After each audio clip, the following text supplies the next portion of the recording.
L'Afrique est volée chaque seconde de plus de 7100 $. Pourquoi 7100 $? C'est le compteur de l'évasion fiscale de l'Afrique qui nous le dit. En Afrique, le compteur de l'évasion fiscale, ce sont les multinationales des pays colonisateurs qui l'alimentent. En Afrique, l'évasion fiscale, c'est 224 milliards de dollars chaque année. 224 milliards de dollars qui s'évaporent du continent africain et qui l'empêchent de satisfaire aux besoins élémentaires du plus grand nombre. L'évasion fiscale en Afrique est odieuse, aussi odieuse que la dette dénoncée par Thomas Sankara, qui l'a payée de sa vie. L'évasion fiscale vampirise les budgets des États et les empêche de subvenir aux besoins collectifs de leur population. L'évasion fiscale en Afrique, c'est bien souvent la mort. L'évasion fiscale en Afrique, c'est le énième asservissement. Le énième asservissement après l'esclavage, après la colonisation, après l'asservissement par la dette illégitime, la fameuse dette coloniale, après le pillage des ressources naturelles, après la dévastation de l'environnement. Eh bien, l'évasion fiscale intervient à nouveau, creuse cette dette illégitime et avec des intérêts qui, évidemment, pour les pays africains, sont nettement supérieurs à ceux que connaissent les pays riches, eux-mêmes pillés par ces transnationales. Et quand ils pillent l'Afrique, leur avidité est décuplée. Pourquoi? Parce que l'Afrique est en plein boom économique. L'Afrique recèle des trésors.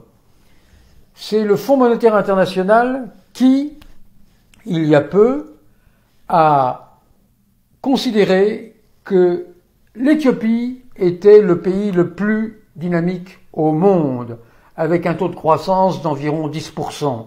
Et derrière, de nombreux pays africains, comme la République démocratique du Congo, par exemple, le Burkina Faso, si j'ai bonne mémoire, tournaient autour de 7% de croissance. Et il n'y a aucune raison pour ces tenants de la religion de l'argent de freiner leur avidité. Au contraire, elle est décuplée, parce que les prévisions du FMI, par exemple pour les années 2019 et 2020, sont tout à fait optimistes et sont du même ordre de grandeur, des taux de croissance qui tournent en moyenne autour de 7% pour de nombreux pays africains. L'évasion fiscale en Afrique, c'est l'équivalent de 7100 € chaque seconde. L'évasion fiscale en Afrique, c'est 175 $ à peu près volés chaque année à chaque Africain. 175 $ volés chaque année à chaque Africain, c'est un montant absolument considérable. D'autant plus quand on le rapporte aux 413,3 millions d'habitants qui vivent en Afrique subsaharienne en extrême pauvreté. Vivre en extrême pauvreté selon les normes des institutions internationales, c'est vivre avec moins de 1,90 $ par jour, soit un peu moins de 700 € par an. Or, l'évasion fiscale rapportée à ces 413 millions de personnes, c'est à peu près 600 € par personne. On voit donc que l'évasion fiscale en Afrique équivaut à la totalité des revenus de ces 413 millions de personnes.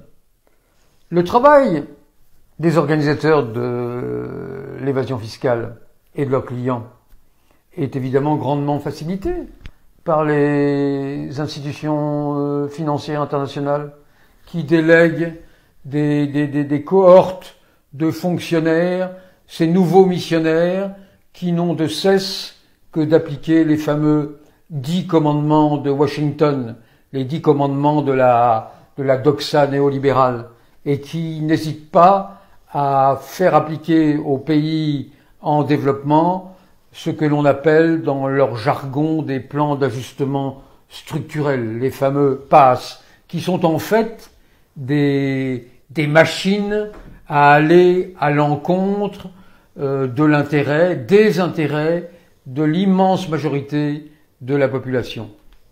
L'évasion fiscale est intolérable et aussi illégitime que la dette qu'avaient combattu certains, et notamment Thomas Sankara, qui est mort.